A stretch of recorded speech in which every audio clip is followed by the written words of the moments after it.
guys, Farmer Jeremiah here. It's the first day of spring. We're going to be planting these in the high tunnel today.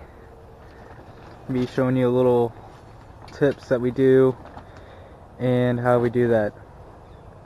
Luckily it's partly cloudy to cloudy. You want to transplant your tomatoes or plants in general on a cloudy day. Gives them a little less stress to handle the sun and get used to transplant shock that happens whenever you do transplant your plants, such as tomatoes or any other kind of plants. But today's focus will be tomatoes. So we got a little bit of a cover on them today. This evening into tonight it's supposed to drop down into the mid-30s on our planting day, and then after that will be gold on temperatures, which you know that happens usually. So we're going to be planting in these beds. This has spinach. Luckily most of these plants are compatible with planting with tomatoes. We got a little bit of a beet bed going here, radishes, carrots. This bed will be planting with purons as long as we have enough, and the rest on this bed will be planted with romas. All these plants will just continue living amongst the tomatoes as we can get 2 crops in one area, which these will be compatible, called companion gardening. Some plants you don't want to plant with each other as they can kind of hinder each other. You can always look that up on the Farmer's Almanac or any other kind of website that you can just Google about companion planting with certain plants. So that's what we're going to be dealing with today, and we'll show you how we do that. We've also had the greenhouse closed up today. I'd usually have it wide open for the cold crops, as the cold crops don't like it over 80 degrees. But we're sitting at about 80 degrees because I want this high tunnel to be very warm. As I was saying before, we're supposed to drop into the low 30s, mid 30s, and any heat that we can trap in the high tunnel. I'm sorry I keep calling it a greenhouse. A greenhouse is a heated facility, as this is a high tunnel, polytunnel. It's all passive. We don't have any heat source in this facility. So we're trying to trap as much heat inside the high tunnel to absorb into the soil, as when it gets cooler, the soil will start releasing some of the heat into the high tunnel and hopefully keep the temperatures at about, hopefully in the low 40s this evening. Tomatoes don't really care for it to be below 50, but they're seedlings and we're not worried about fruit production at this point. We're more worried about keeping the plants alive and just enough so we can get into the spring season thriving.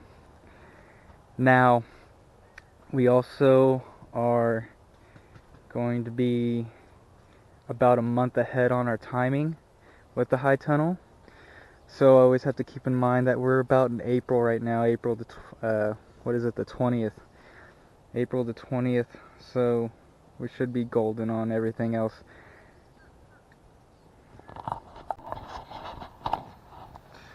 Kind of a side note here, you can see this arugula is bolting, which means it's starting to put on flower buds. Now when you're raising cold crops, you really don't want to see this, as it's starting to affect the taste of the foliage. When plants of leafy greens start to bolt, the foliage becomes bitter and not very good tasting. I'm just gonna have a little taste here.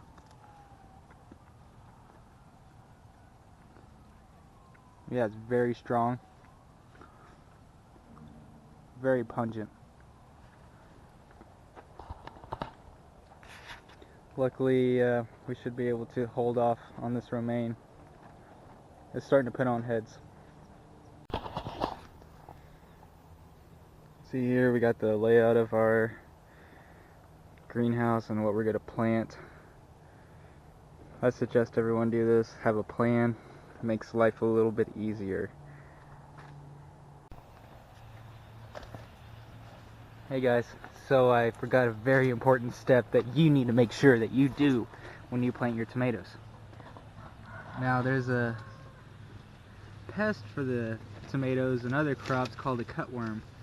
And the cutworm will come around here at the base of the plant and chew around the stem, causing the plant to lay over, and it's really a total loss. I know I got cutworms in here because I've seen some damage on the radishes, and I've also seen a few that I've had to, well, get rid of. So some people like to use those little Dixie cups that you get from the dental office. You can use just ad paper that you get from the mail. Make sure it's the matte finish, no shiny finish. And don't worry about the ink. The ink is all water-based. And if you doubt that, you can always look it up on Google. But this is how a lot of people do it. Some people use coffee cans as well. I just like to use this because it's free and it'll degrade over time. So you just take the paper. So you got a nice little collar around your tomato plant here. And I just come in here and wrap it like so. So whenever a cutworm wants to come in here and try and get a little snack, he's not getting any of the tomato. Sorry, out of luck, brother. And that's how you deter cutworms from coming in here and cutting your tomato. Hey guys, Farmer Jeremiah here with Jocus Farm. I made a video yesterday on how to plant your tomato plants, but the file just didn't work out for me. So I'm going to do a little bit of a quicker video on how to get that done for the intro of episode 6. So we're going to take our cell tray here, as you can see. We're going to find us a nice seedling plant. And you're just going to pinch the bottom of the cell and just kind of wiggle it out and hold the base of the plant as you're doing that. And it should come right out. It would also be a little bit fuller, but the soil is pretty wet, so it kind of stuck in the bottom there. And make sure you put I'm going to kind of prune this up. Now these little hairs on the stem will actually turn into roots. So if you plant a little bit deeper or on its side, like we talk a little bit later on in the video, you'll develop a better root system because all those little hairs will turn into roots. So we're just going to put it in the soil here. We've already got our soil amended earlier in the season with some blood meal because we're low on nitrogen. And we'll backfill it in. You want to make sure you work your hoe really well with your hand tiller. Kind of break up that soil so the roots can really get established in there. And of course we make sure we put our cutworm collar on. Then we just kind of backfill that in like so. And that's how we plant tomatoes here.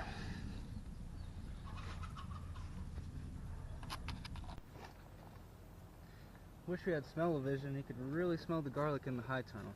It smells wonderful if you're into garlic. Now, another method of planting these tomatoes, and I only really encourage this is if they're taller, is you plant them kind of on their side, which will give them a little bit of a better root system like we're talking about with the hairs on the stem. So like this other one I planted, it was a little bit taller, but the hole wasn't deep enough it was still sticking out pretty far, so I laid it on its side. So like we did before, let's kind of work that, loosen up that soil in there. I've already amended this bed. I've been working these beds for 2 years, so the beds are getting pretty well amended and nice and loosened up. Got vermiculite in there. Sand's pretty sandy. I mean the dirt.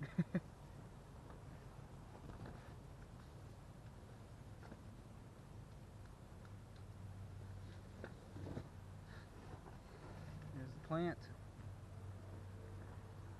This one's not as tall as I'd like it to be for the example I was going to show you, but let's get to show you planting another one here. Continuing on the row.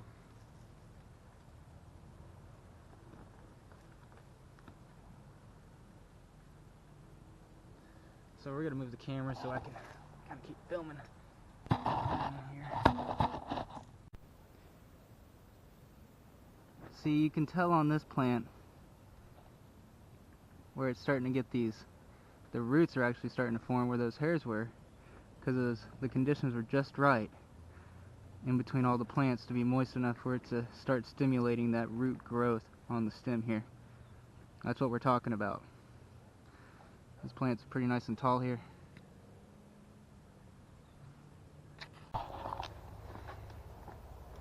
Alright guys, we got all of our tomatoes planted. We happened to get 17 purons that were actually capable of being planted, and we had to replace a couple with some jujubes, which is a cherry type tomato I put on the end here. Got all of our collars on, looking good. And then over here on this row, we got our Romas planted. We have 16 Romas in this row alone, with the collars and everything. Now we kind of missed our mark on the other bed with 21, and I think we were supposed to plant, I don't even remember, 12 Romas, but we got 16 in, so that's pretty good. But one thing we're gonna have to worry about with these guys is definitely powdery mildew, due to the fact that the high tunnel's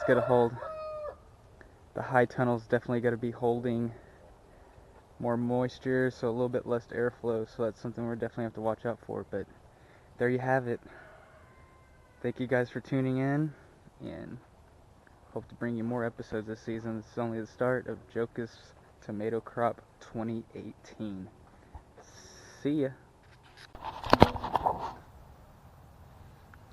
So instead of coming in here and watering every single plant individually, we're just going to utilize our irrigation system that we have to make sure everyone gets watered in at the same time. It just saves time. So we got fertilizer already in the ground. I was seeing some of the blood meal still on top of the surface, working it in the soil real well. So we're just going to let this soak in for probably about 2 hours. Get it nice soaked in and get them ready to go for the season here. Got the drip irrigation working here. Try and get some closer to the plants, because not all of them are, but luckily the way that they're spaced out, we got a emitter right here, and here's the plant, so it's perfect. Just let that soak in around there.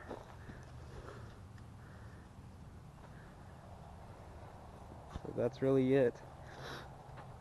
I'll be back with another episode soon on the updates of these plants, and of course we'll be planting the other ones out in the garden on the 1st of April. But that's also looking about the same on temperatures. It's gonna be near freezing again, so we may change that just due to weather, because I don't have any protection outside unless I get some frost cloth by then. So thanks for tuning in.